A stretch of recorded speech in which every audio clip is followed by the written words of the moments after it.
The knife at your throat isn't what wakes you. It's the realization that you've been made. London, 1858. You're a spy for the British Empire, the most powerful nation on earth, and the worst possible employer for anyone hoping to die of old age. You've been in the field for exactly 6 days. That's 5 days longer than your predecessor lasted. The man pressing steel against your carotid artery speaks flawless English with a Russian accent. Someone in Whitehall betrayed you before you even left British soil.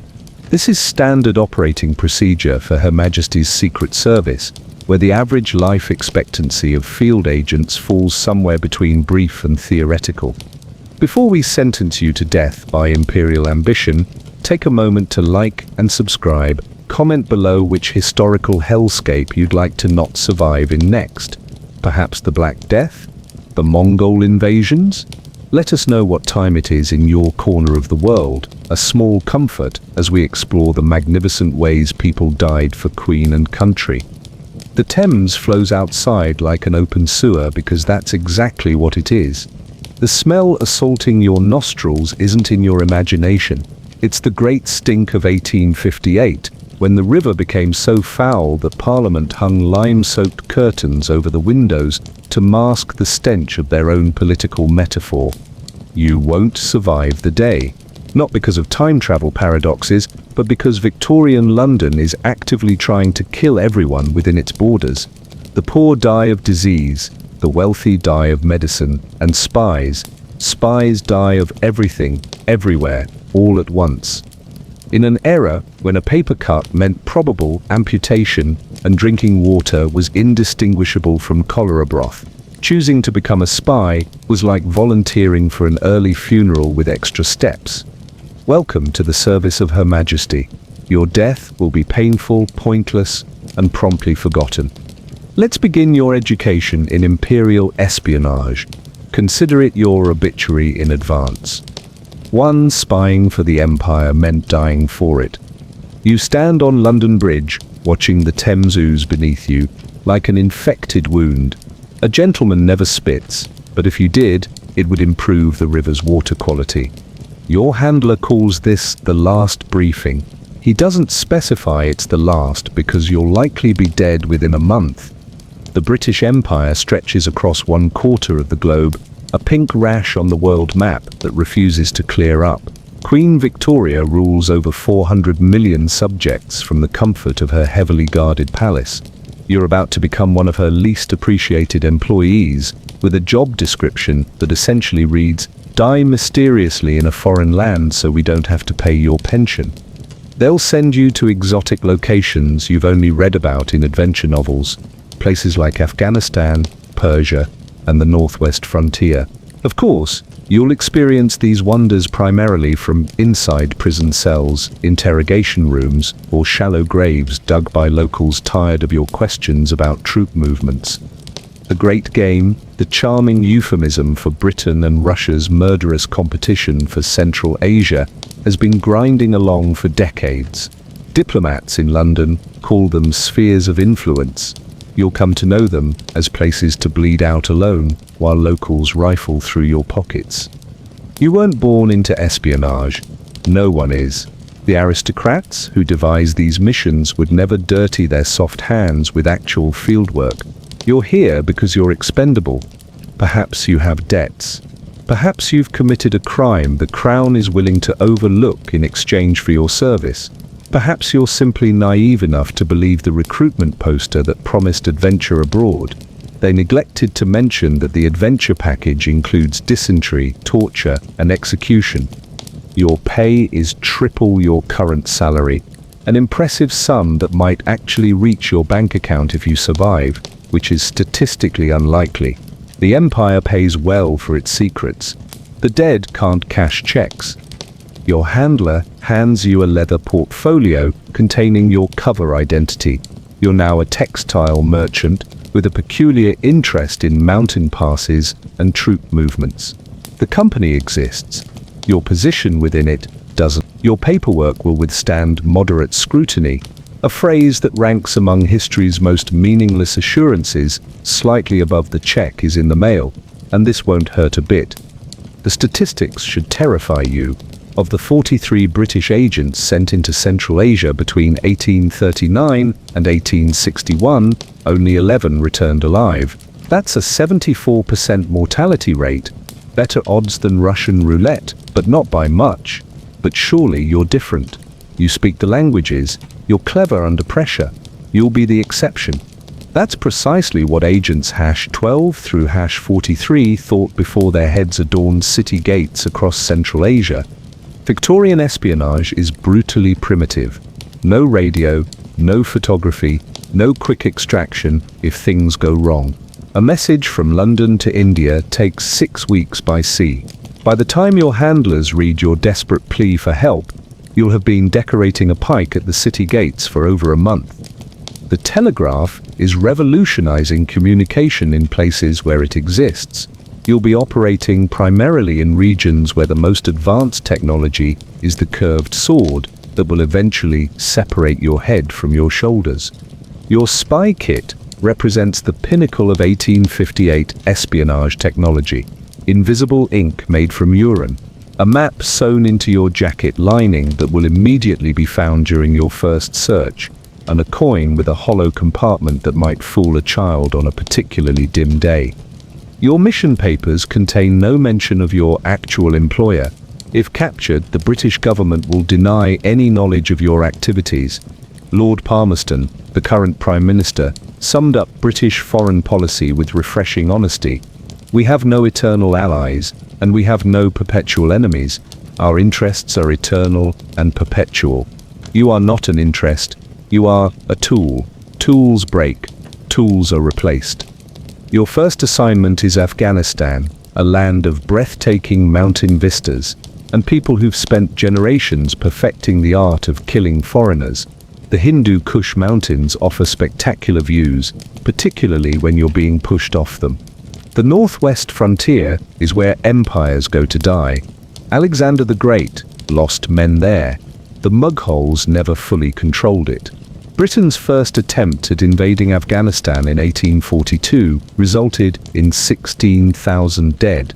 One European survived, a doctor who limped back to British India with tales of massacre.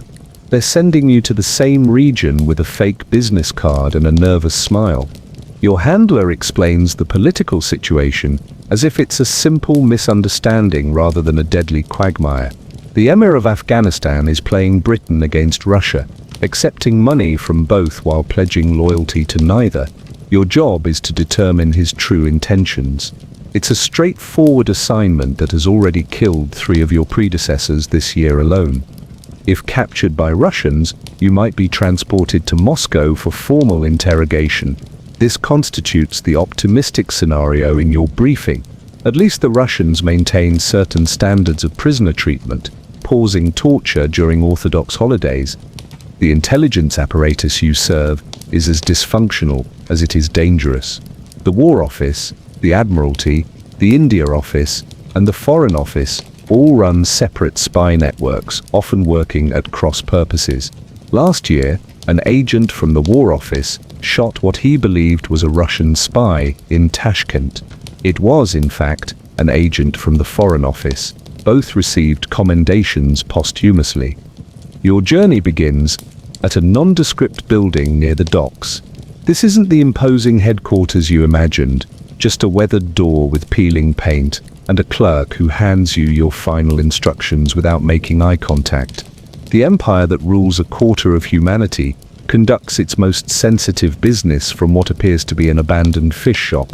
You receive a generous travel allowance for your journey, calculated down to the last farthing. Previous agents' unclaimed balances paid for the department's Christmas party. Waste not, want not. The training you've received consists of a 3-hour briefing and a firm handshake. There is no spy school, no manual of best practices, no network of safe houses awaiting your arrival. There is only hope that you're clever enough to survive where others have failed. Your predecessor had a Cambridge education and spoke 7 languages. He lasted 2 weeks.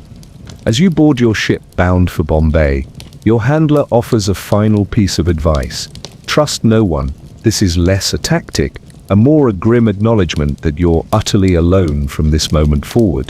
The irony that he's telling you not to trust anyone while sending you into hostile territory with false papers isn't lost on you. You're embarking on a mission vital to the Empire's interests. Should you succeed, your name will be known to exactly 3 people in Whitehall who will promptly forget it when assigning your next suicide mission. Should you fail, your name will appear briefly on an internal memorandum before being filed away with dozens of other regrettable losses. As your ship pulls away from London's docks, you might feel a moment of pride. You're serving Queen and country in her hour of need. That warm, patriotic glow should keep you comfortable for at least the first day of your 6-week journey to Bombay. After that, you'll be too busy vomiting from seasickness to contemplate your impending doom. Victorian espionage isn't just dangerous because of enemies, it's deadly because of its amateur nature. The empire that engineered steam locomotives and telegraphs somehow decided that spycraft required no formal training, standard procedures, or survivable working conditions. If you think sailing into mortal danger with nothing but fake papers and misplaced confidence is bad, wait until you discover what passes for training in Her Majesty's Secret Service. It involves a pub, a handful of code phrases, and the vague hope you don't die on your first day. 2. Trained in a pub, killed in a desert. The amateur reality of spycraft. 6 weeks at sea gives you ample time to contemplate your life choices. The journey to Bombay involves seasickness, weevil-infested hardtack, and the growing realization that you've been handed a death sentence with particularly bad catering. You arrive in Bombay with your cover story memorized and your bowels in open revolt. The air is thick with spices, sewage, and the distinct smell of impending professional doom. Your contact, a ruddy-faced Englishman with suspicious yellow stains on his linen suit, meets you at the docks with a handshake that's both too firm and too moist. "Welcome to the great game," he says, as if introducing you to a friendly round of cricket rather than a deadly intelligence operation. "Your training begins tomorrow." Training? What a delightfully optimistic term for what's about to happen. The training facility turns out to be the back room of a dockside pub, frequented by merchant sailors and colonial administrators, too drunk to notice the suspicious men whispering in corners. The air is thick with tobacco smoke and the stench of spilled ale soaked into wooden floors over decades. This is where Britain prepares its agents for fieldwork in some of the most dangerous regions on Earth. Oxford has libraries. You have a table sticky with last night's gin. Your instructor, a one-eyed former cavalry officer with a legendary alcohol tolerance, begins your education with a toast to those who came before. It's only when you're halfway through your drink that you realize he's referring to the dead agents whose shoes you're filling. Traditional pedagogical techniques usually don't include drinking to the student's likely demise.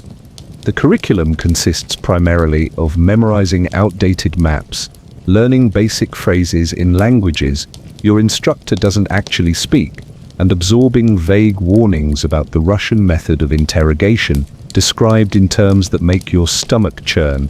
There are no practice runs, no simulations, no practical exercises beyond quickly passing folded notes under a table without spilling your drink.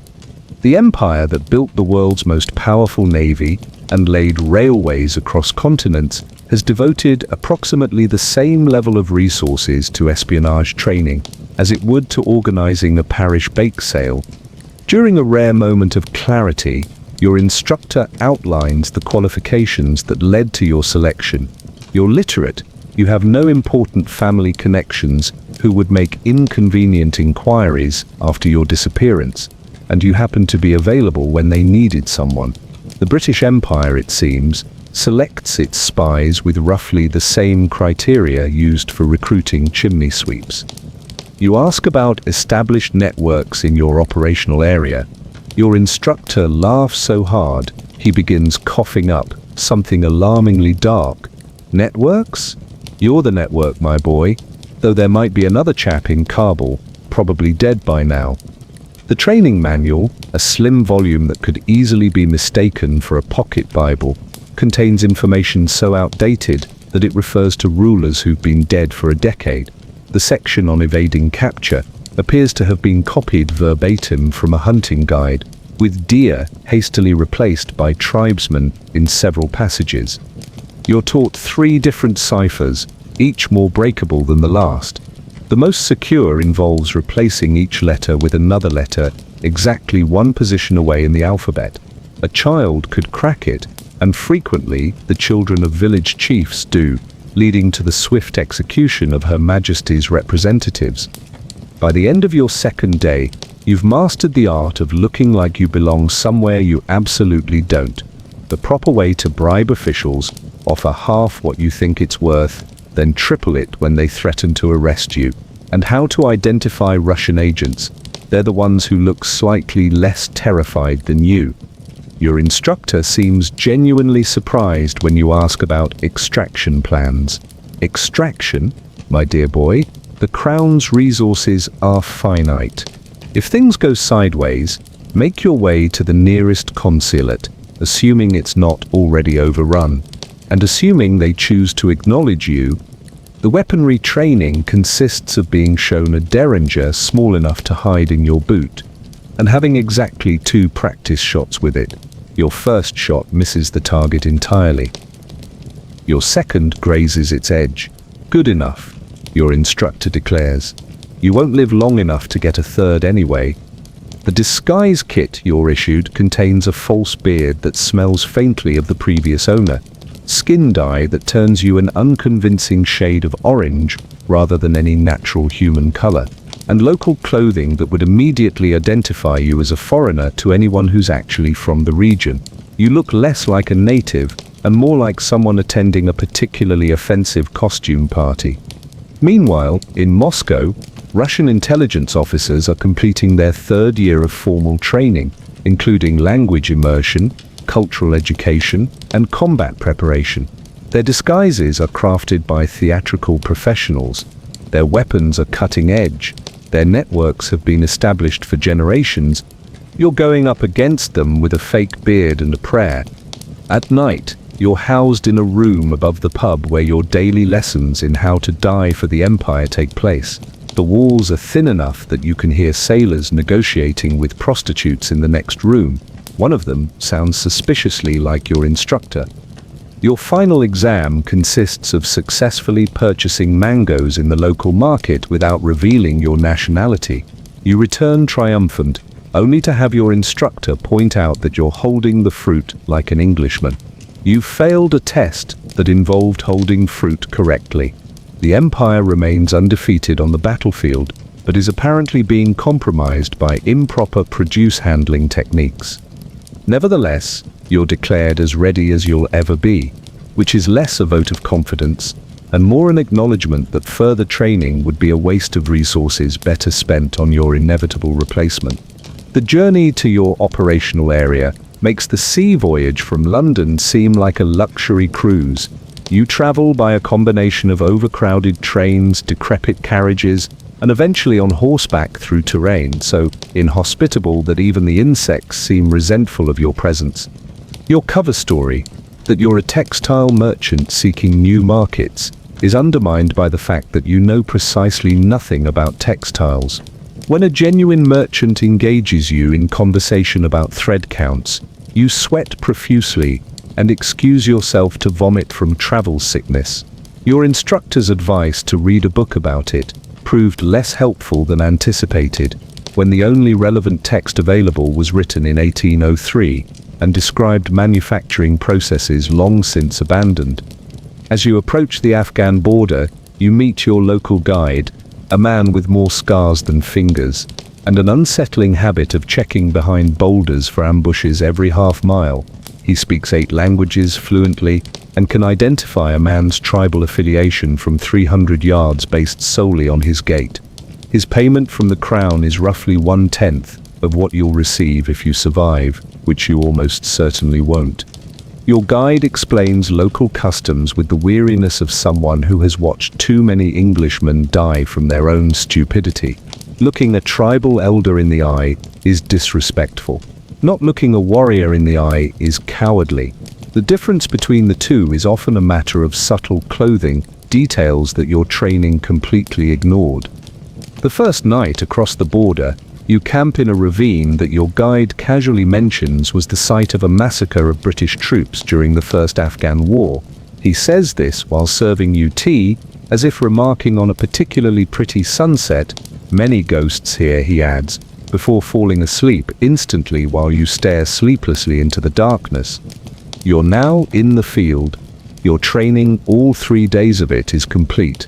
You're equipped with false documents that wouldn't fool a nearsighted child, weapons you can barely use, and a cover identity thinner than the pages of your codebook. The great game awaits your move. The Russians have been playing for decades with professionals. The Afghans have been defending their territory against foreign invaders since before Britain existed as a unified nation.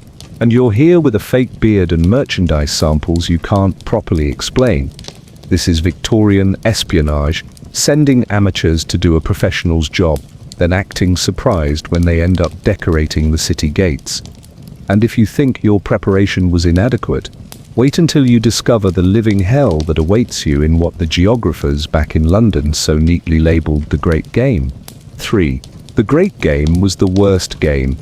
The Great Game. Such a charming euphemism, like calling the plague, a bit of a sniffle or an execution, an early retirement. As you cross into what your maps label contested territory, the reality of Britain's geopolitical chess match with Russia reveals itself in all its brutal glory. This isn't a game, it's a meat grinder with diplomatic correspondence. The landscape itself seems designed by a particularly sadistic deity. By day, the sun hammers down with such ferocity that your European constitution begins to evaporate.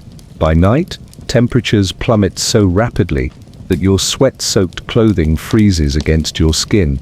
The Hindu Kush Mountains, whose name literally translates to killer of Hindus, live up to their reputation with deadly efficiency, claiming lives through avalanches, flash floods, and near vertical paths wide enough for one skinny mountain goat or one terrified spy, but certainly not both. Water becomes your most precious commodity, more valuable than the Queen's jewels and considerably harder to find. Your guide can spot hidden springs by observing the flight patterns of local birds. You, with your prestigious Oxford education, can spot water by checking if it's wet and hoping it won't kill you with parasites that medical science hasn't even named yet. Villages appear on your outdated map where only ruins exist in reality. Ruins exist where your map shows nothing at all. The territory was last properly surveyed when Napoleon was still corporal, and the cartographer apparently had a drinking problem and an active imagination. Your first assignment is deceptively simple. Observe Russian movements near a strategic mountain pass and report back. Simple, except the pass is controlled by a tribal warlord who collects foreign ears as enthusiastically as London gentlemen collect butterflies. The Russians, meanwhile, have established a network of informants through methods both sophisticated and brutal.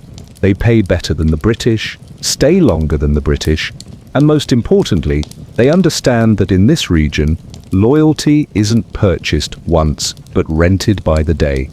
You make contact with your first informant, a merchant who trades with both Russian outposts and local tribes. He speaks 4 languages, none of them particularly well, and has the shifty demeanor of a man who's betrayed everyone he's ever met and kept a meticulous ledger of the transactions. He offers information about Russian troop movements in exchange for an amount of gold that would buy a modest house in London. You bargain him down to merely extortionate rather than bankrupting the entire Foreign Office.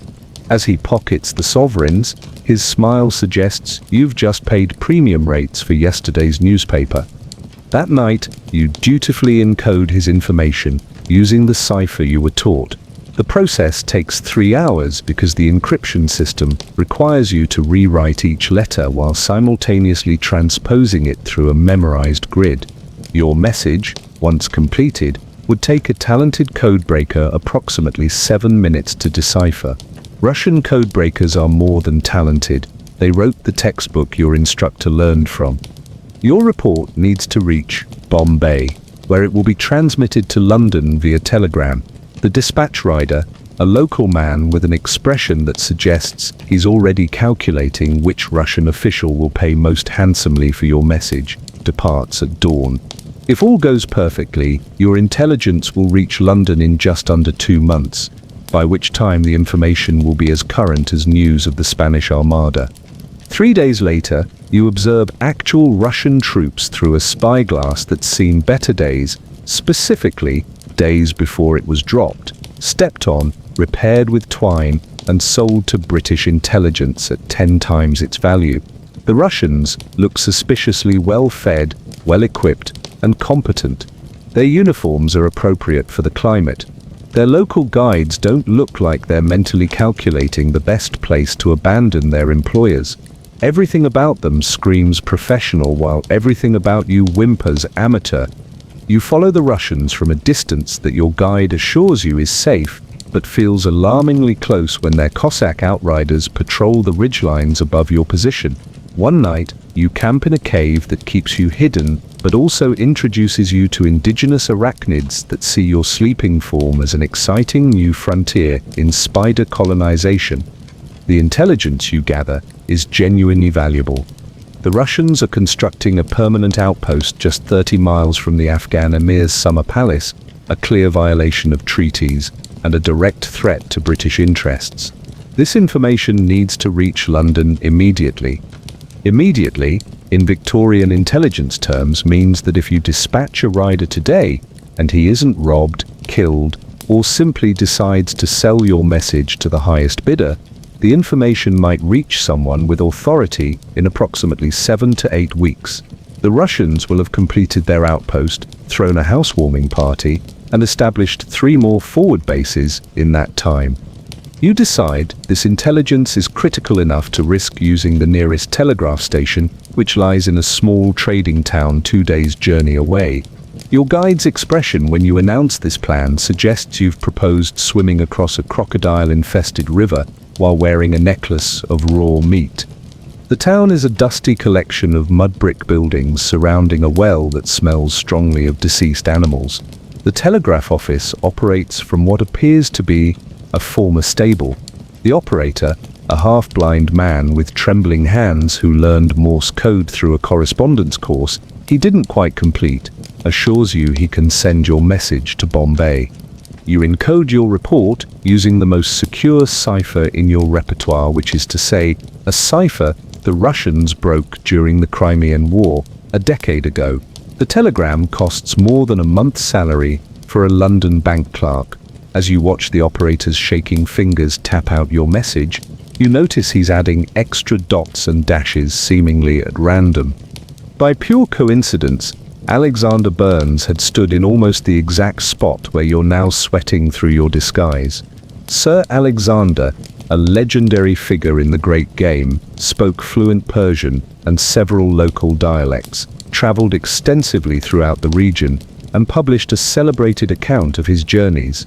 His linguistic abilities, cultural understanding, and diplomatic skills made him one of Britain's most valuable agents, none of which prevented a mob from hacking him to pieces in Kabul in 1841, triggering the catastrophic British retreat from Afghanistan, where 16,000 soldiers and civilians were slaughtered.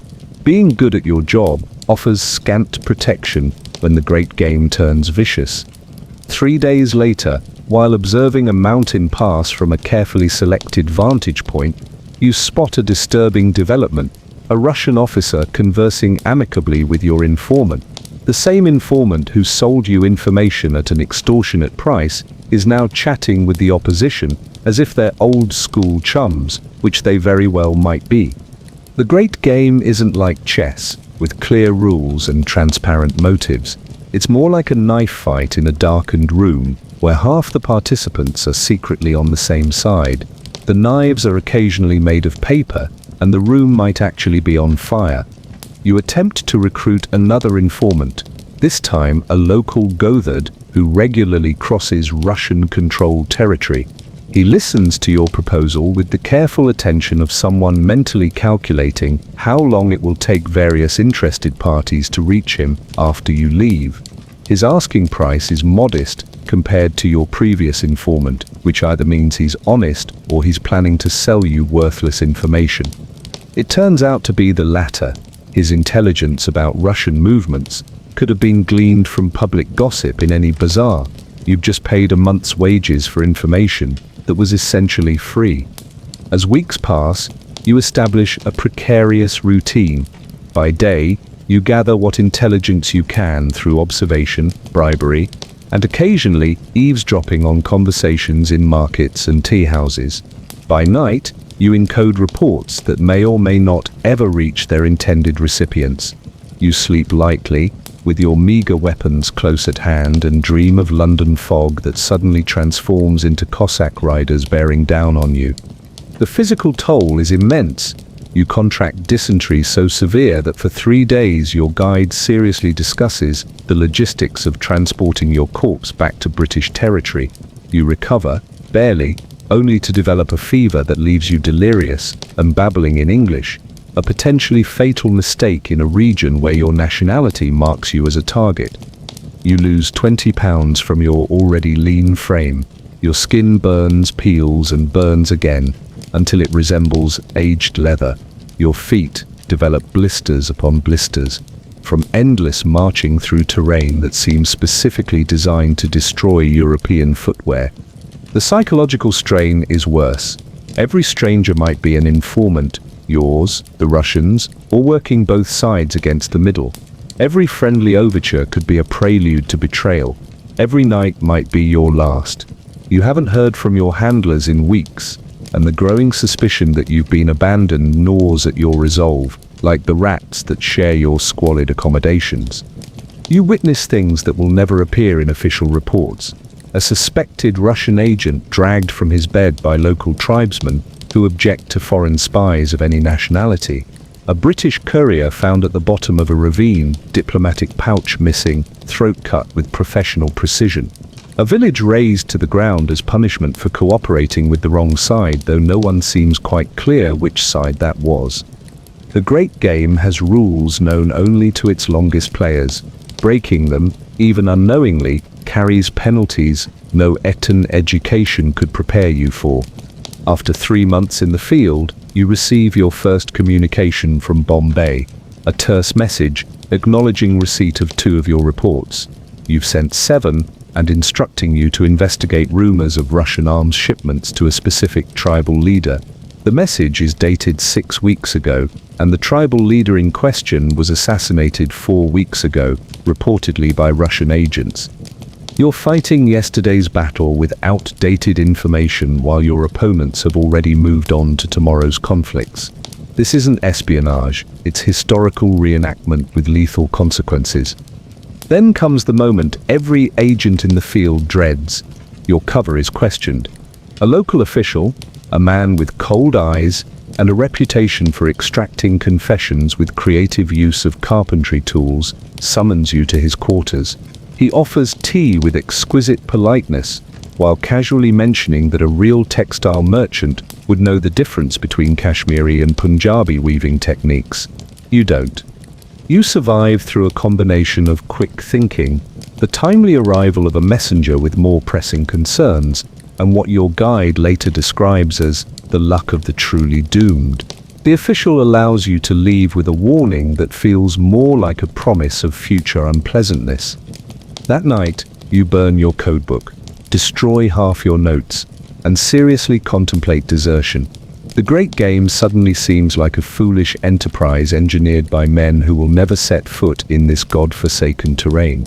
Men who will receive knighthoods for sending others to their deaths while they attend garden parties in Kensington. But where would you go? The empire stretches vast distances, but its memory is longer. Deserters are hunted with particular enthusiasm. Even if you adopted a new identity, abandoned your nationality, your lack of genuine local knowledge would betray you eventually. You're trapped in a game you never truly understood, playing for stakes you can't comprehend, against opponents who've been winning for generations. So you continue. You observe, you report, you bribe and cajole, and sometimes threaten. You move through territory where empires collide and ordinary people suffer the consequences. You witness the machinery of colonial ambition, grinding away at ancient cultures. You become part of that machinery. The great game isn't a game at all. It's empire building disguised as strategic necessity, with expendable pieces like you scattered across its board. And if you think the terrain, the enemies, and the isolation are the worst of it, you've yet to discover how truly useless your Victorian spy gadgets will prove when your life depends on them. 4. Victorian gadgets were a death sentence. You've survived 3 months in the field, longer than the betting pool in Bombay gave you. Congratulations are in order, but there's no one around to offer them except your increasingly sullen guide and the vultures circling hopefully overhead. Now seems an appropriate time to review the technological marvels issued to you by the world's most advanced empire. Your spy kit represents the pinnacle of Victorian ingenuity, which is to say, it's about as sophisticated as a child's chemistry set, and twice as likely to kill you. Let's start with your primary means of covert communication, invisible ink. The formula provided by your handlers consists primarily of lemon juice and urine, preferably your own, though in a pinch, any mammal will do. You write between the lines of an innocuous letter about textile prices, and when heated, your secret message appears in a brownish hue that smells strongly of asparagus if you've been eating properly. In theory, this allows you to smuggle vital intelligence past enemy checkpoints. In practice, the first time you tried using it, the message faded to illegibility within days due to the extreme heat. Your second attempt was more successful. Too successful, in fact. The recipient didn't realize he needed to heat the paper and simply held it up to the light, where your supposedly invisible message was plainly visible to anyone with functioning eyesight. Then there's your codebook, a masterpiece of over-engineered uselessness. Disguised as a common prayer book, it contains a cipher system so complex that encoding a simple message like Russians moving troops east requires 30 minutes of careful calculation, during which you're hunched over papers covered in suspicious-looking symbols.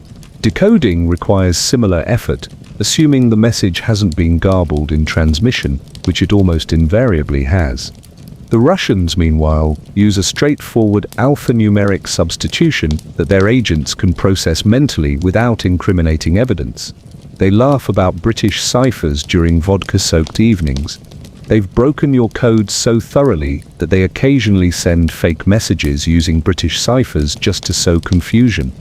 Your map case is a marvel of Victorian craftsmanship, made of fine leather with brass fittings that gleam conspicuously in sunlight, alerting everyone within half a mile that something valuable requires immediate theft.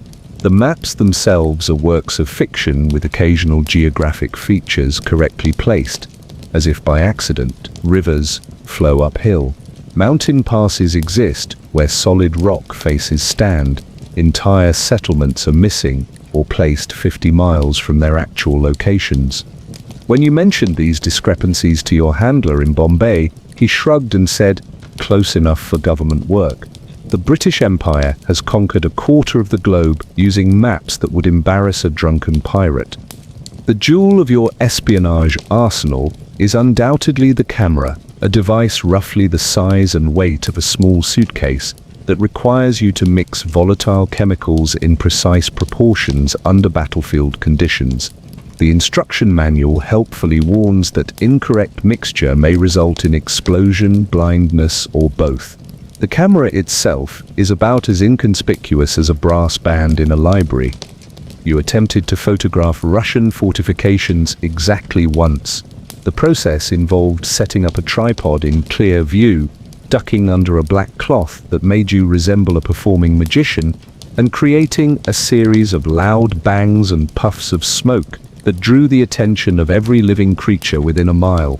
The resulting image once developed through an equally conspicuous process involving more suspicious chemicals, revealed a blurry smudge that might have been a fortress but could equally have been your thumb. Your disguise kit contains false whiskers made from yak hair that trigger sneezing fits in humid conditions, skin dye that turns you an unconvincing shade of orange rather than any naturally occurring human color, and local clothing that immediately identifies you as a foreigner to anyone who's actually from the region. Children point and laugh when you walk through villages. Dogs bark specifically at you.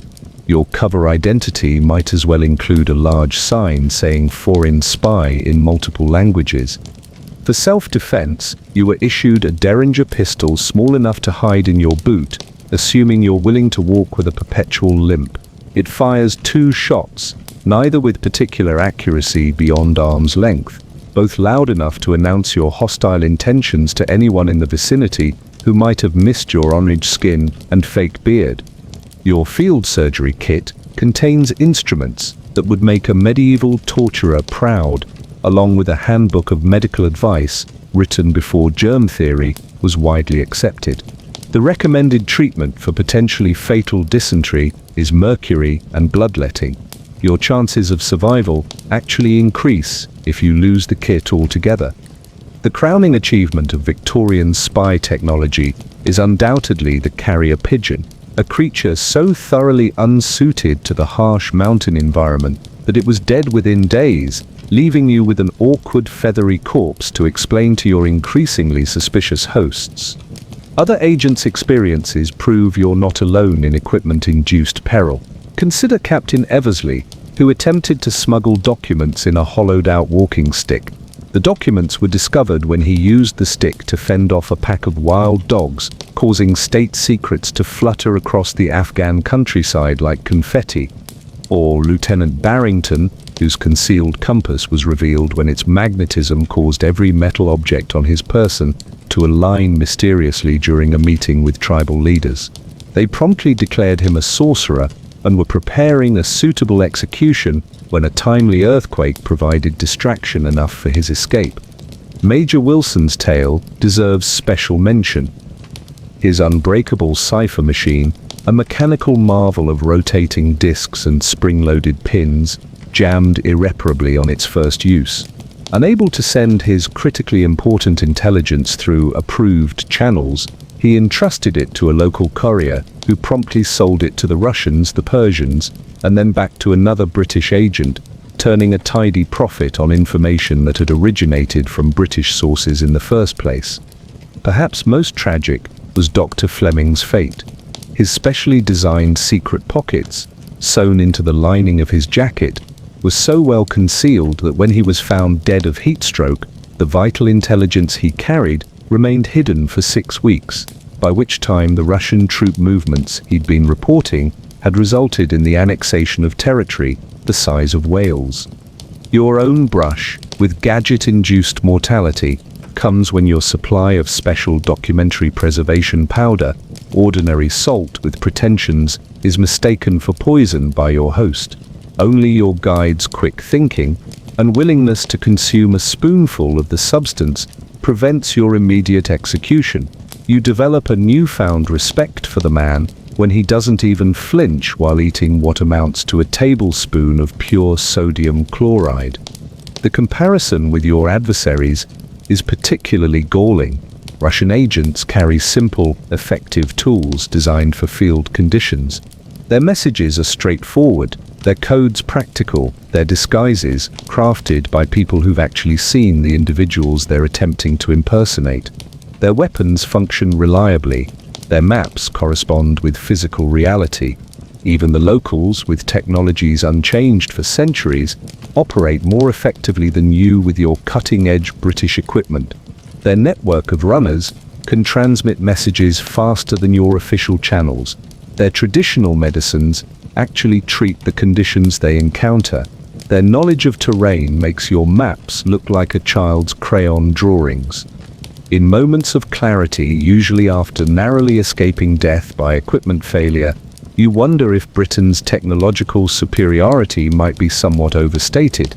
The empire that produced the steam engine, telegraph, and repeating rifle has somehow failed to create a reliable means of writing messages that won't be immediately discovered by anyone with functioning eyesight. The bitter irony is that these gadgets aren't just ineffective, they're actively dangerous. Your technological advantages serve primarily to mark you as a spy, streamlining the process by which enemies can identify, capture, and execute you. Victorian spy gadgets don't enable espionage, they enable obituaries. As you hide your conspicuous camera under a blanket that does nothing to disguise its distinctive shape, you realize the fundamental truth of colonial espionage. The empire that ruled a quarter of the globe couldn't design a pencil sharpener that wouldn't reveal your position to enemy forces. And should your malfunctioning equipment somehow fail to get you killed, there's always the communication system, a Byzantine nightmare of lost messages, deliberate sabotage, and delays so profound they transform urgent warnings into historical curiosities. 5 messages took weeks, if they arrived at all. You've crafted the perfect intelligence report. Your handwriting is impeccable, despite the desert conditions that have cracked your skin like old pottery. Your cipher is flawless, at least according to the outdated manual you were issued. The information is genuinely valuable. Russian troops are massing at a strategic pass, contradicting their diplomatic assurances. This intelligence could prevent a major territorial encroachment, saving British interests and possibly thousands of lives. All that remains is getting your message to London. And therein lies the most absurd aspect of Victorian espionage. The communication system appears designed by someone who fundamentally hates communication. Your first option is the courier system, a network of local riders who transport messages across territories where the mere possession of European correspondence is grounds for immediate execution. Your particular courier is a lean man with a face carved by decades of harsh weather and harsher company. For a sum equivalent to a month's salary, he promises to deliver your sealed message to the nearest British outpost in perhaps 3 days, perhaps never. His candor is refreshing, if not reassuring. As he gallops away, your report bouncing in his saddlebag alongside messages from Russian agents, Persian merchants, and anyone else willing to pay his exorbitant fees, you calculate the best-case scenario. If your courier isn't robbed, killed, or simply decides that returning homes is preferable to crossing bandit-infested territory, your message will reach the nearest British outpost in 3 days. From there, it will join the official dispatch pouch, which departs weekly for the provincial capital. Assuming no delays, an assumption so optimistic it borders on hallucinatory, it will reach Bombay in approximately 3 weeks. In Bombay, your intelligence will be evaluated by a committee of officials, most of whom have never visited the regions they're making decisions about.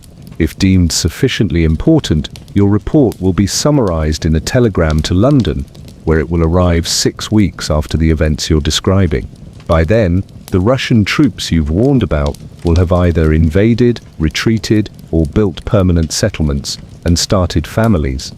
The alternative to this leisurely pace is the telegraph, the Victorian equivalent of high-speed internet. If the internet were operated by a series of half-trained clerks with questionable literacy and active drinking habits. The nearest telegraph station is a 4-day journey through territory controlled by tribes notably unsympathetic to British intelligence officers. You undertake this journey disguised as a merchant, your orange skin dye flaking off in the heat, your false beard triggering sneezing fits that echo through mountain passes like distress signals. You arrive at the telegraph office, a mud brick building with a single wire connecting it to civilization, only to find it closed for a religious festival you've never heard of, celebrating a saint whose existence seems dubious at best. 3 days later, the operator returns, reeking of fermented mare's milk and squinting at your message, as if the letters are performing an elaborate dance before his eyes. He takes your money, an amount that would cover a month's rent in London, and promises that your telegram will be sent immediately, a term that apparently means when I've finished my nap and possibly tomorrow. You wait nearby, bribing the local innkeeper to alert you when the distinctive clicking of the telegraph machine begins. Hours pass. The operator emerges, purchases more fermented milk, and disappears again. Night falls. You begin to wonder if the telegraph is merely an elaborate performance art piece rather than a functioning technology. Finally, near midnight, the faint sound of Morse code drifts through the village. Your message is being transmitted, or at least something is. What exactly crosses the wire is a mystery that keeps Victorian cryptographers employed and confused in equal measure. Your carefully encoded report is subjected to the interpretive talents of telegraph operators across 2 continents, each adding their own creative flourishes to your cipher. Words are dropped, numbers are transposed, entire sentences disappear into the electromagnetic ether. By the time your message reaches London, it has mutated like a whispered secret passed through 20 intermediaries. The telegram that eventually arrives on a Foreign Office desk reads, "Russians possibly somewhere doing something, potentially concerning stop further details, obscured by operator error stop send money, and clean sock stop." The last bit was added by the Bombay relay station as a practical joke that will nonetheless trigger a 3-week investigation into whether clean socks is a new code phrase. Then there's the response system, the means by which your handlers communicate with you in the field. In theory, you have a series of dead drops where messages can be left.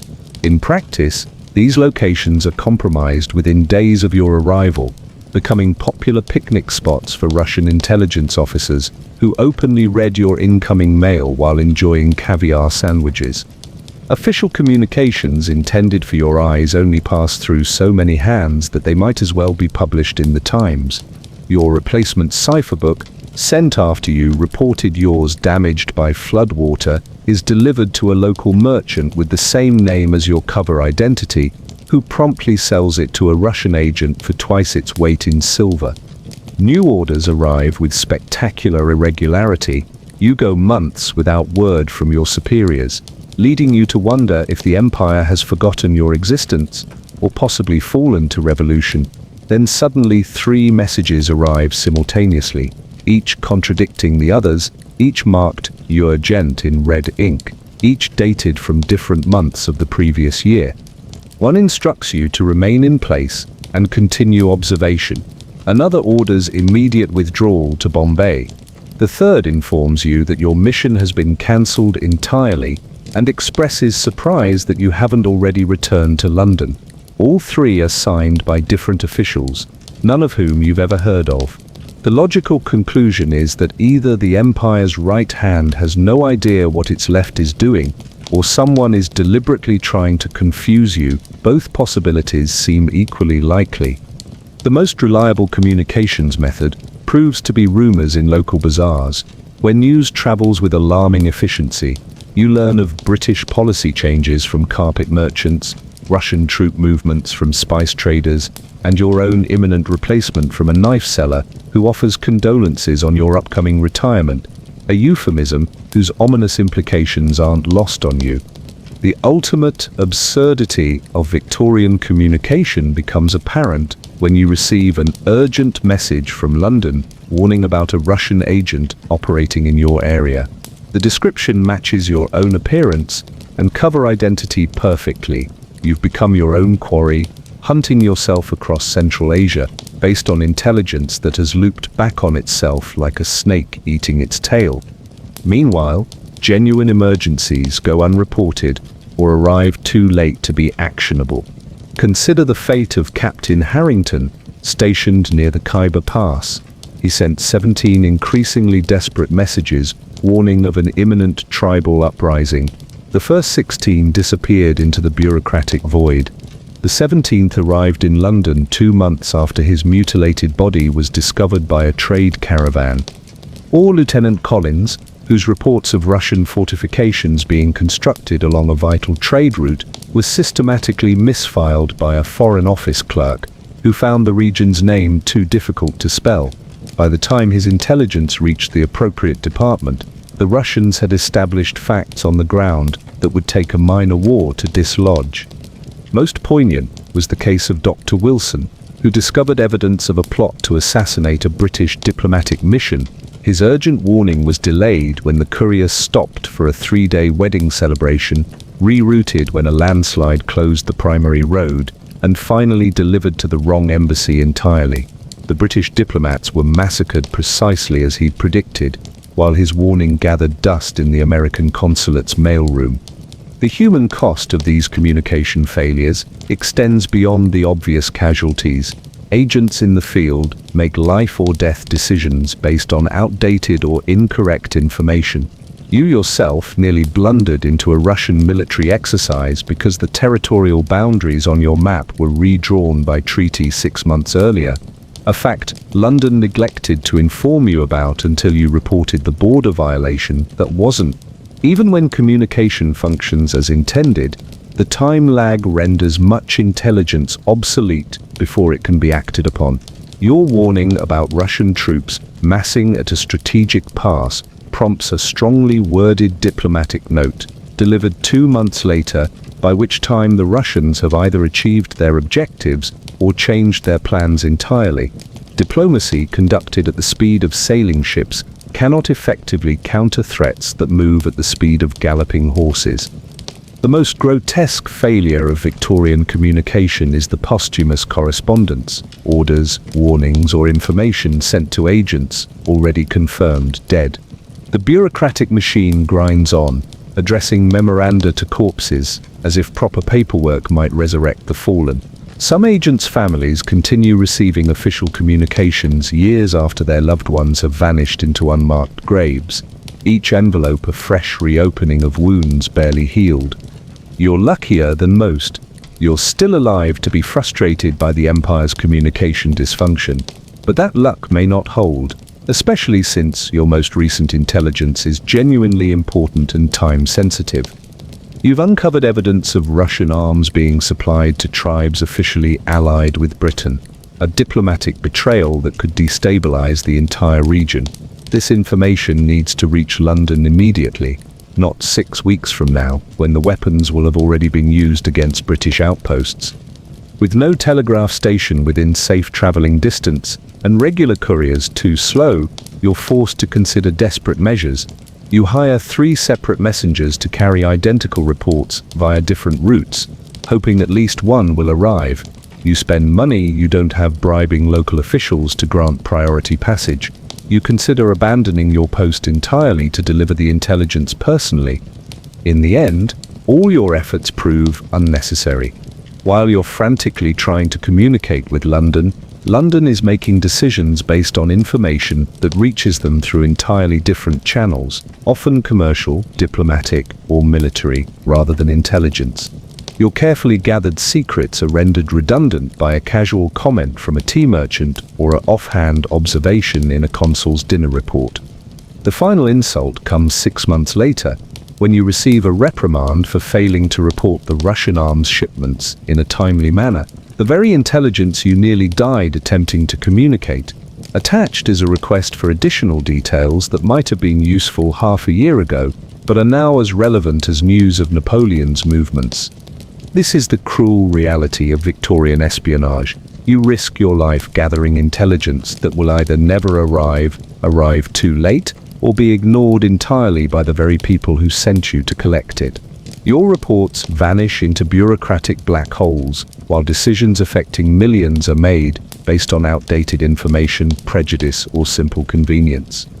And if by some miracle your intelligence does reach the right people at the right time, in a form they can understand and are inclined to believe, you still face the greatest danger of all, being caught with evidence of your true purpose by people who consider mercy a weakness and creativity in execution a point of cultural pride. 6. No backup, no mercy. What happened when you got caught? It was bound to happen eventually. No matter how careful you are, how perfect your disguise, how flawless your cover story in the great game, discovery isn't a possibility, it's an inevitability. The moment arrives with stunning banality. You're in a tea house near the Afghan border, quietly observing a meeting between Russian officers and local tribal leaders.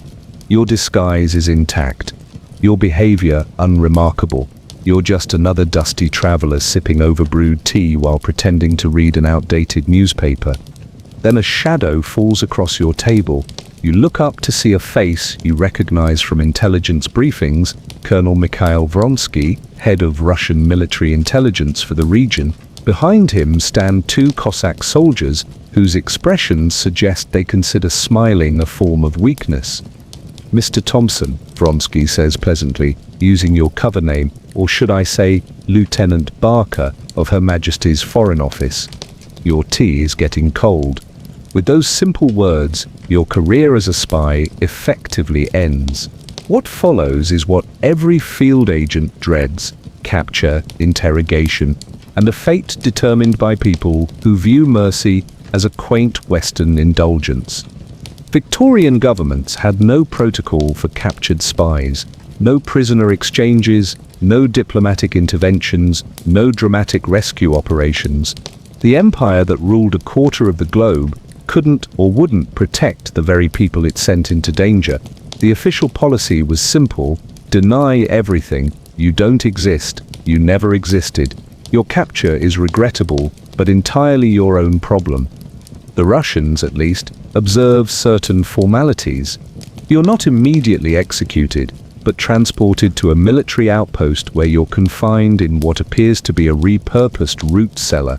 The accommodations are primitive but not immediately lethal, a step up from what awaits those captured by local tribesmen who view torture less as an information-gathering technique and more as a culturally significant art form.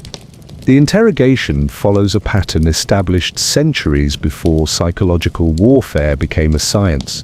First comes isolation, giving you ample time to contemplate worst-case scenarios, then sleep deprivation, reducing your mental acuity to that of a concussed schoolboy. Finally, the questioning begins, initially polite, gradually intensifying as your answers prove unsatisfactory. Colonel Vronsky is professionally courteous during these sessions. He offers cigarettes, commiserates about the primitive conditions, speaks of the situation as an unfortunate professional hazard rather than a capital offense. This approach is more terrifying than immediate brutality. It suggests he has time, resources, and methodical patience. "We know about Operation Chimera," he says casually during your third session, referencing a code name you've never heard before. Your colleagues have been most forthcoming. This is standard practice, suggesting other British agents have already confessed, implying your resistance is both futile and uncollegial. The technique is obvious but nonetheless effective when you're sleep-deprived and uncertain whether the operation he mentions is real or fabricated. What makes Victorian interrogation particularly effective is the isolation. No Red Cross observers, no Geneva Conventions, no international oversight. Just you and your captors in a remote outpost where screams echo briefly before being swallowed by vast indifferent landscapes. You maintain your cover story with admirable consistency despite increasingly uncomfortable persuasion techniques. Water deprivation, stress positions, exposure to elements. The Victorian era hadn't yet developed the sophisticated psychological tortures of later centuries, but what they lacked in scientific precision they made up for with enthusiastic improvisation. Throughout your ordeal, one thought sustains you: surely the Foreign Office is working to secure your release. Diplomatic pressure, prisoner exchange, even a covert extraction, the Empire wouldn't abandon one of its own. This hope dies when Colonel Vronsky shows you a diplomatic communiqué intercepted from the British consul in Tashkent. Regarding individual in Russian custody claiming British affiliation, His Majesty's government has no knowledge of any official representative operating in the region and cannot intervene in what appears to be a local criminal matter. They've disavowed you entirely as per standard procedure. You are now officially no one, a stateless individual whose disappearance will merit at most a one-line entry in a classified report. Asset hash. 17 presumed lost. The Russians have limited options for dealing with you.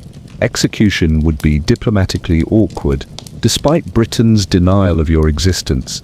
Long-term imprisonment is resource-intensive. Eventually, they settle on a solution that serves their purposes while technically avoiding international incident, transferring you to local tribal authorities for crimes against regional stability. This is effectively a death sentence with plausible deniability. The Russians maintain clean hands while ensuring you'll never report back to London. The tribal justice system makes Victorian courts look positively progressive. No presumption of innocence.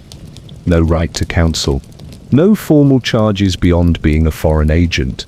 An accusation that carries the same weight as proven guilt. The trial, such as it is, lasts approximately 12 minutes in a language you only partially understand. The sentence is pronounced with the casual indifference of inevitability. Death by methods left to the discretion of your captors, who approach execution with the creative enthusiasm of aspiring artists working in the medium of human suffering. What saves you isn't British intervention. The Empire remains conspicuously absent during your ordeal. It's a combination of opaque tribal politics, Russian strategic recalculation, and the kind of blind luck that occasionally preserves the spectacularly undeserving. A rival tribal faction, seeking Russian favor, offers a substantial bribe for your transfer to their custody. During this transfer, an opportunistic ambush by a third group, unaware of your significance and simply hoping for valuable hostages, results in your unexpected liberation. You escape in the chaos, your survival a statistical anomaly rather than the result of any institutional loyalty. Your experience is far from unique. Victorian history is littered with intelligence officers abandoned to terrible fates when their cover was blown. Consider Captain Williamson, caught spying near the Khyber Pass in 1865. His execution was conducted as public entertainment, lasting 3 days.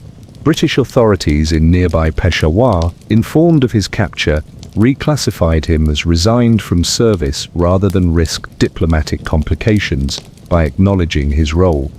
Or Lieutenant Morris, seized by Persian authorities while mapping military installations disguised as an archaeological survey. When his true purpose was discovered, Britain's official response was to express concern for the welfare of a misguided tourist who strayed into restricted areas. He spent 7 years in conditions that made your brief captivity seem luxurious by comparison.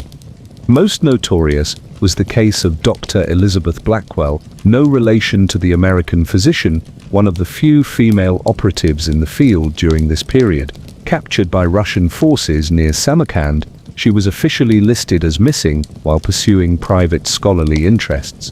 Her remains were identified 20 years later when a Russian cemetery was relocated for railway construction.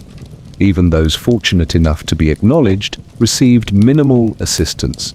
The most Britain typically offered was negotiation for transfer to a British prison, essentially trading foreign execution for lifetime incarceration in Victorian penal facilities, only marginally less lethal.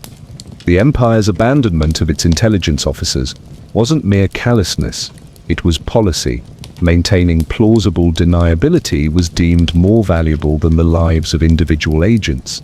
The intelligence service operated with the understanding that capture meant disavowal, a bargain every spy tacitly accepted upon entering service. Those who somehow survived capture and returned to British territory faced suspicion rather than welcome. Any agent who lived through enemy interrogation was presumed compromised. Your miraculous escape, rather than being celebrated, marks you as potentially turned, a double agent returning with information too conveniently obtained. You're debriefed in Bombay by officials whose questions focus more on what you might have revealed under duress than on the intelligence you risked your life to gather. The unspoken assumption is that your survival indicates weakness, collaboration, or both. One debriefer explicitly asks whether you maintained the honor of the service. A euphemistic inquiry about whether you broke under torture Your truthful answer that everyone breaks eventually is noted with visible disapproval, as if superhuman resistance were the expected standard rather than a fictional ideal. After weeks of suspicion-laden interviews, you're neither fully cleared nor formally accused, just placed in administrative limbo with no new assignment forthcoming. The message is clear: your capture, regardless of circumstances or subsequent escape, renders you damaged goods. The Empire may not execute its failed spies, but it quarantines them just as effectively. This Byzantine cruelty extends even to death benefits. Families of agents who disappeared received no pension, no compensation, not even confirmation of their loved one's fate. Wives were left in administrative purgatory, neither widows nor abandoned women, simply the forgotten attachments to men. The Empire found it convenient to erase. The children of vanished agents grew up with fathers who were traveling on business for decades, their government-mandated lies eventually solidifying into family mythology. Some families maintained empty graves in village churchyards, headstones without bodies, for men without acknowledgement. And what of the psychological toll on those who, like you, somehow survived? Victorian medicine had no concept of trauma beyond basic shock, no treatment for the nightmares that wake you screaming, no explanation for why certain sounds, a door closing too loudly, keys jangling, boots on wooden floors, send you into paralyzing panic. You become one of the walking ghosts of empire, formally alive but functionally dead, haunting London pubs where former colleagues avoid meeting your eyes. Your experience has rendered you both unreliable for future service and uncomfortable for those still active in the field. You're living proof of the system's willingness to abandon its own, a reminder too painful for those still playing the great game. The final insult comes in the form of your service record, resigned due to health considerations rather than captured, tortured, and abandoned by the empire he served. Your sacrifice isn't just unacknowledged, it's actively obscured in favor of a narrative that preserves institutional reputation at the expense of individual truth. This perhaps is the most terrible aspect of Victorian espionage, not just that agents were expendable, but that their expendability was administratively erased. Your suffering isn't merely uncompensated, it's officially denied. Your loyalty isn't rewarded, it's exploited and then forgotten. And if betrayal by your own government wasn't sufficiently demoralizing, there's another layer of treachery waiting to be uncovered. The intelligence apparatus that sent you into danger might itself be your greatest threat. 7. Trust no one, not even your handler. The most dangerous element of Victorian espionage wasn't the Russians with their Cossacks and interrogation techniques. It wasn't the Afghan tribesmen with their intimate knowledge of terrain and creative approaches to execution. It wasn't even the brutal environment that killed more agents than human enemies ever managed. The most lethal threat was much closer to home, the British intelligence apparatus itself. You've survived capture, torture, and the Empire's casual abandonment. You've been debriefed, sidelined, and effectively shelved. Now, recuperating in a modest London boarding house where the landlady asks no questions about your nightmares, you have time to reflect on the systemic dysfunction that nearly killed you. Victorian intelligence wasn't a unified service, but a fractured collection of competing departments, each jealously guarding its territory, information, and budget. The War Office, the Admiralty, the India Office, the Foreign Office, all ran separate intelligence operations with minimal coordination and maximal rivalry. This wasn't mere bureaucratic inefficiency, it was institutionalized sabotage. Departments routinely undermined each other's operations, withheld critical information, and occasionally targeted rival agents with the same vigor they applied to foreign adversaries. Consider the infamous Peshawar incident of 1861. A Foreign Office agent discovered Russian arms shipments to tribal areas, information that could have prevented a bloody uprising. His report never reached London because a War Office operative, believing the intelligence would increase Foreign Office influence, arranged for the courier to be intercepted. 73 British soldiers died in the subsequent rebellion, casualties of interdepartmental politics rather than enemy action. Or the case of Commander Phillips, an Admiralty intelligence officer mapping Persian Gulf naval defenses. His operation was compromised when a colonial office representative, unaware of Phillips' role and eager to demonstrate his own value, reported suspicious British activity to local authorities. Phillips escaped execution only by swimming 3 miles through shark-infested waters to a Royal Navy vessel, which initially refused to rescue him without proper identification. Most egregious was the Delhi double cross of 1867, when 2 British agents from different departments, unaware of each other's identity, engaged in an elaborate game of cat and mouse that ended with both reporting the other as a Russian spy. One was executed before the misunderstanding could be clarified. The other spent 6 years in an Indian prison, while administrative queries circulated through the bureaucratic labyrinth. This dysfunction permeated every level of intelligence operations. Field agents received contradictory orders from different departments. Resources were allocated based on institutional rivalry rather than strategic necessity. Information critical to agent survival was classified as departmental and withheld from those whose lives depended on it. Your own near-death experience in Afghanistan bears the unmistakable fingerprints of this systemic betrayal. The Russian officer who captured you knew details of your operation that could only have come from London. Your cover identity, supposedly secure, had been compromised weeks before your arrival. The ambush wasn't coincidence, but the result of information leaked, sold, or deliberately provided by someone within the British hierarchy. The candidate list for this betrayal is depressingly extensive. Perhaps it was your handler in Bombay, quietly working as a double agent to supplement his meager colonial salary, or an ambitious Foreign Office clerk trading secrets for career advancement. Maybe even a high-ranking official sacrificing field agents to protect more valuable assets elsewhere. You'll never know for certain. That's the particular cruelty of Victorian intelligence. Not just that betrayal was commonplace, but that its sources remained obscured behind layers of bureaucracy, secrecy, and institutional protection. The paranoia this engenders becomes your constant companion. Every communication from London might contain deliberate misinformation. Every new contact could be reporting your movements to rivals within the British establishment. Every mission might be designed to fail for reasons comprehensible only to departmental chess masters moving pieces on a global board. This isn't mere speculation. The evidence exists in classified archives, private correspondence, and the suspicious pattern of operational failures that consistently benefited particular departments while damaging others. Lord Palmerston himself acknowledged the problem in a private letter to Queen Victoria. Our intelligence services are engaged in 3 separate wars, one against foreign adversaries, one against each other, and one against common sense. I regret to report they are losing on all fronts.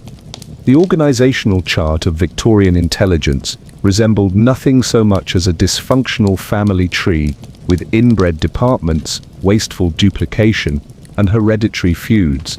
The India Office's intelligence division wouldn't share information with the Foreign Office because of a territorial dispute dating to 1829. The Admiralty and War Office maintained separate agent networks that occasionally arrested each other's operatives. The Colonial Office operated its own intelligence service that sometimes worked at direct cross-purposes to official foreign policy. This chaos wasn't merely inefficient, it was deadly. Agents like you paid the price for institutional rivalry with blood, sanity, and often their lives. Consider how your own operation was undermined before it began. Your language training focused on formal Persian when the regional dialect was Pashto. Your maps omitted British outposts because they were established by the India Office, while your mission came through the Foreign Office. Your intelligence about Russian movements was outdated because the War Office had more recent information but classified it as military only. Even your capture might have been arranged by your own side. Certain operations were designed to fail, sacrificial pawns in a larger game. A captured British spy could provide cover for a more valuable agent elsewhere, distract from a more important operation, or simply eliminate a departmental rival's asset. The most disturbing example was the Kabul sacrifice of 1871. 6 British agents, each from a different department, none aware of the others, were simultaneously sent into the same high-risk area with inadequate cover. 5 were captured, creating a diplomatic crisis that diverted attention from a sensitive treaty negotiation. Internal memos later revealed this was the intended outcome, with the agent's capture described as an acceptable operational cost. You begin to understand why veteran agents develop the 1,000-yard stare, not during field operations but during departmental briefings. The enemy, you can see, is far less dangerous than the one signing your orders. This betrayal extends beyond operations to the fundamental contract between the intelligence service and its agents. You were promised recognition in the form of promotion, compensation in the form of salary, and protection in the form of diplomatic intervention if captured. None of these promises were fulfilled, not through oversight, but through deliberate policy. Your personnel file, which you glimpsed during a moment of administrative carelessness, contains a notation that would chill any field agent. Expendable asset. No extraordinary recovery measures authorized. This wasn't a judgment on your particular value, but standard classification for all field operatives, human resources to be expended rather than preserved. The financial betrayal is equally systematic. Your salary during captivity was suspended pending status clarification and never reinstated despite your eventual return. Expenses incurred during your escape were classified as unauthorized personal travel and denied reimbursement. Even the pension promised in your initial contract has mysterious administrative complications that have delayed its implementation indefinitely. Most insidious is the psychological abandonment. Victorian intelligence had no protocol for supporting agents who survived traumatic field experiences, no medical assistance for physical injuries sustained during interrogation, no leave for recovery, no acknowledgement of psychological damage. You're expected to either continue functioning as if nothing happened or quietly disappear without causing institutional embarrassment. The contrast with how other nations treated their intelligence officers is stark. Russia maintained dedicated medical facilities for agents injured in service. France provided generous pensions for operatives no longer able to serve. Even the Ottoman Empire, hardly known for administrative efficiency, ensured families of killed agents received ongoing support. Britain, meanwhile, treated its intelligence officers as disposable assets, useful while functioning, discarded when damaged, forgotten when destroyed. This institutional betrayal wasn't merely cruel, it was counterproductive. Experienced agents represented significant investment in training, knowledge, and field capability. Discarding them after a single mission or traumatic experience wasted resources and institutional memory. The constant need to recruit and train new agents, most of whom would soon be sacrificed to departmental rivalry or operational callousness, created a perpetually amateur service. Perhaps the most damning indictment comes from Sir Francis Carrington, briefly head of foreign intelligence before resigning in disgust. We have created a system where our agents have more to fear from Whitehall than from the Russian knout or Persian blade. We send men to die not for Queen and country, but for departmental advantage. I cannot in good conscience continue this barbarous practice. His resignation letter was classified for 50 years. As you sit in your London boarding house, occasionally startled by sounds resembling cell doors or interrogation tools, you realize the final cruel irony. Your greatest act of service to the Empire was not gathering intelligence, but simply surviving to expose, however obliquely, the dysfunction that sent you and countless others to probable death. The Queen's government, however, has little interest in such exposures. Former agents who speak too openly about their experiences tend to suffer unfortunate accidents, develop sudden incurable illnesses, or simply disappear during routine journeys. The Official Secrets Act is less a legal framework than a silencing mechanism wielded with particular vigor against those who might embarrass the intelligence establishment. So, you remain quiet, nursing your physical and psychological wounds, occasionally passing another former agent in a park or pub, the recognition in their eyes mirroring your own haunted awareness. You form a silent brotherhood of the betrayed, unable to speak your truth, but unwilling to forget it. And if the betrayal by your own government wasn't sufficiently demoralizing, there's a final indignity awaiting female agents, for whom institutional betrayal carried additional, gender-specific cruelties. 8. A Spy with a Corset, the dangerous life of women in espionage. Victorian London, bastion of propriety and empire, where women were expected to concern themselves with needlepoint and marriage prospects rather than state secrets and pistols. Yet behind the facade of rigid gender roles, a select few women served as agents for the crown, operating under even worse conditions than their male counterparts, which is saying something considering male agents were treated like disposable handkerchiefs. Women entered espionage through channels as varied as they were problematic. Some were widows of military officers, recruited through financial desperation after their husbands' deaths left them without support. Others were daughters of colonial administrators, raised in foreign lands and fluent in local languages. A rare few were aristocrats seeking adventure beyond the suffocating confines of London society. What unified these women wasn't patriotism or adventurousness, but expendability. Female agents were deployed precisely because they were considered even more disposable than men, a feat of institutional callousness that would be impressive if it weren't so horrific.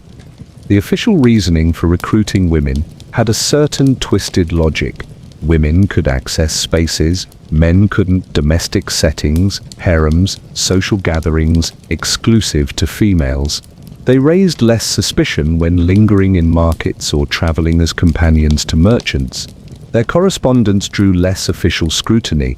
Their ability to fade into the domestic background made them theoretically ideal for long-term observation posts.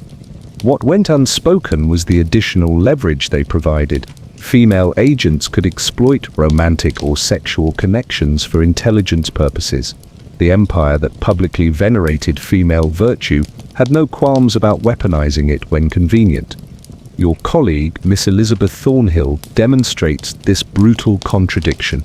Daughter of a military officer, educated at excellent schools, fluent in 4 languages, she was recruited at 23 after her father's death left the family destitute. Her handler's notes describe her as plain enough to avoid unwanted attention, attractive enough when necessary, and without family connections sufficient to cause difficulty if lost. The "when necessary" speaks volumes.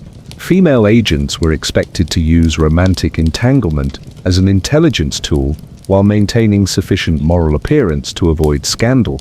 This impossible balance, be seductive but not scandalous, available but virtuous, created a no-win situation.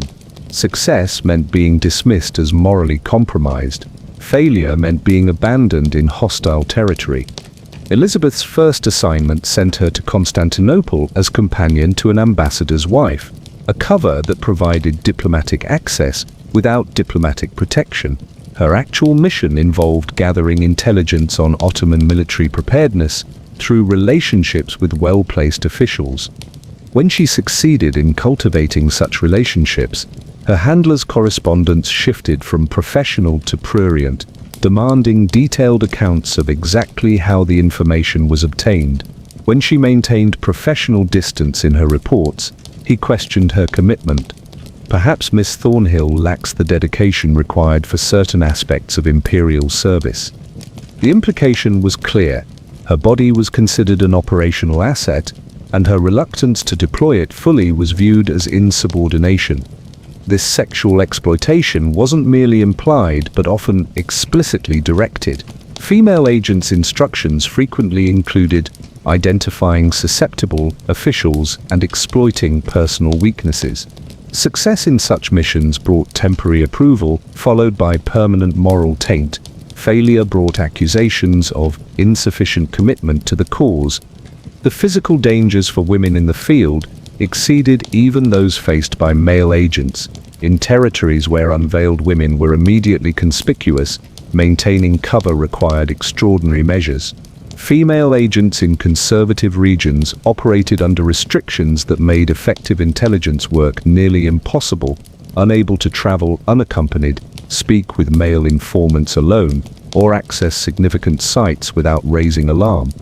Those who disguised themselves as men faced execution, not just for espionage, but for the disguise itself, viewed in many cultures as a moral transgression warranting special punishment.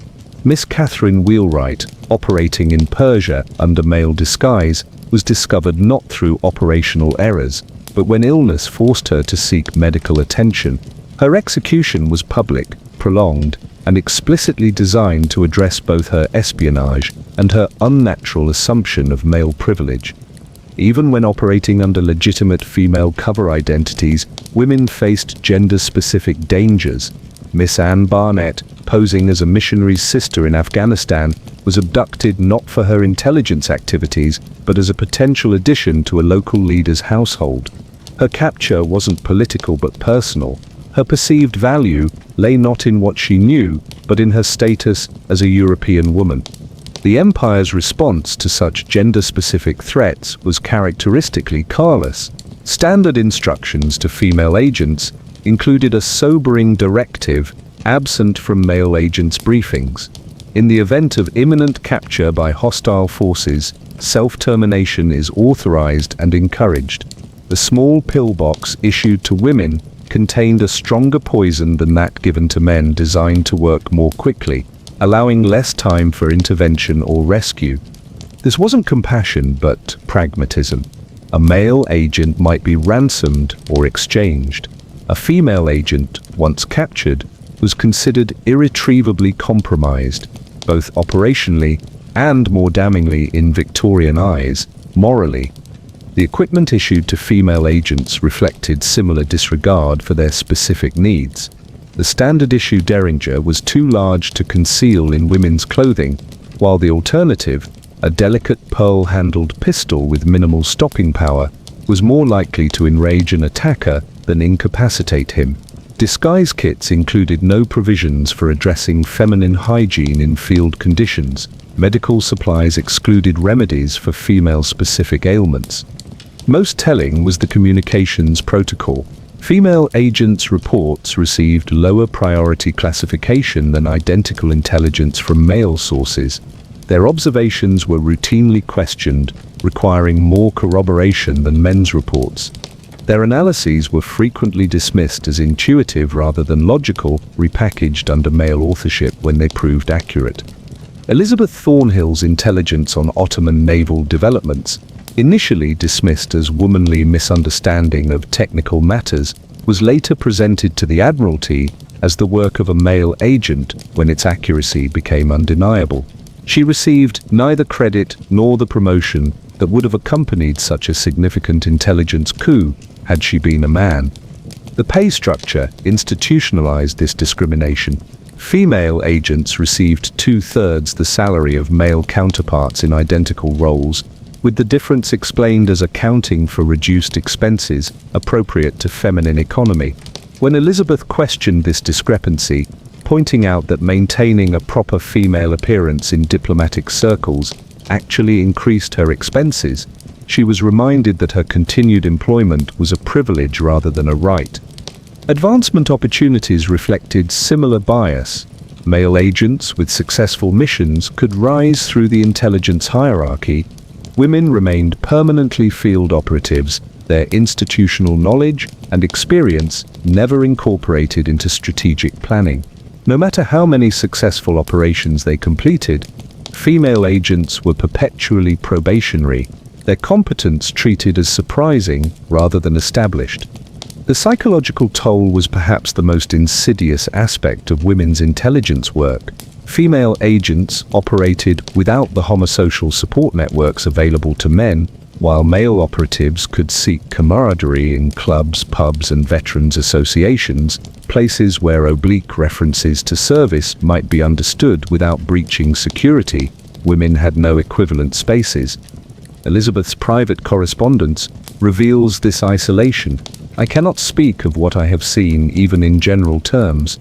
Without raising questions, no respectable woman should be able to answer. My knowledge itself marks me as suspect. I have become unfit for ordinary society without gaining acceptance in any alternative community. This isolation extended to their returns from the field. Male agents, even those sidelined after capture or trauma, could transition to administrative roles or private security work.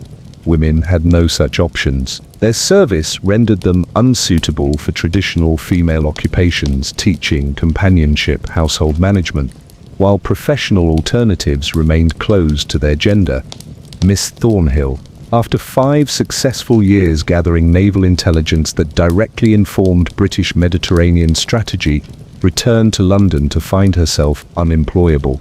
Her request for a modest pension citing her service was denied on the grounds that temporary engagement in special activities does not constitute career service warranting ongoing support. In plain English, women were tools to be used and discarded, not professionals deserving of career consideration. The final betrayal came in historical recognition, or rather its deliberate absence. Male agents, while often unacknowledged during active operations, might eventually receive posthumous recognition through discreet memorials, carefully worded obituaries, or classified but official service records. Women's contributions were systematically erased. Elizabeth Thornhill's extensive intelligence on Ottoman naval deployments vanished from official records, attributed variously to diplomatic sources, or invented male agents. Her name appears nowhere in the naval intelligence histories of the period, despite her information directly influencing fleet deployments during 3 critical years. This pattern of erasure was standard practice. Female agents' reports were routinely reattributed or anonymized in official archives. Their personnel files were lost during routine reorganizations. Their contributions were absorbed into institutional knowledge without attribution, ensuring that women's role in intelligence remained invisible both to contemporaries and historians. The few cases where women's intelligence work was acknowledged invariably involved scandal, failure, or capture. Female agents appeared in official records primarily as cautionary tales rather than success stories. Their errors were meticulously documented, while their achievements disappeared into the anonymous machinery of empire. This systematic erasure served multiple purposes. It maintained the fiction that intelligence work was exclusively masculine, preserving gender norms despite practical exceptions. It justified continuing discrimination in recruitment, compensation, and advancement. Most cynically, it allowed the repeated exploitation of female agents who, without historical examples, entered service unaware of their predecessors' treatments and fates. The women who served as Victorian spies operated under a triple burden: the physical dangers faced by all agents, the gender-specific threats particular to women in hostile territory, and the institutional betrayal of an empire that exploited them while erasing their contributions. Elizabeth Thornhill's final letter before disappearing from historical record captures this bitter recognition: "I have served an empire that refuses to admit I served at all. I have risked a life judged simultaneously too valuable to lose and too insignificant to honor. I have become a ghost while still living, present but unseen, active but denied, loyal to institutions that disavow my very existence." Her disappearance, whether through death, deliberate vanishing, or institutional erasure, is itself emblematic of women's experience in Victorian intelligence. They existed in the shadows, operated in impossible conditions, and vanished without acknowledgement, leaving behind only fragmentary evidence of lives spent in unrecognized service. While male agents might return to society, damaged but at least nominally respected, female agents found themselves in an impossible liminal space. their experiences unspeakable, their skills unwanted, their sacrifices unacknowledged. They had stepped outside acceptable feminine boundaries, and having served their purpose, found no place remained for them in Victorian society. The cruelest irony. The very qualities that made them valuable as agents, independence, resourcefulness, courage, intellectual acuity, rendered them suspect as women. The empire exploited these qualities while simultaneously punishing their possession. And if you thought being a female spy was the worst possible position in Victorian intelligence, at least they occasionally received operational support, however inadequate. For the truly abandoned, there was an even more dismal category, the spy who succeeded too well, who returned with knowledge too damaging or truths too inconvenient for the empire's carefully maintained illusions. In Victorian espionage, success could be more dangerous than failure.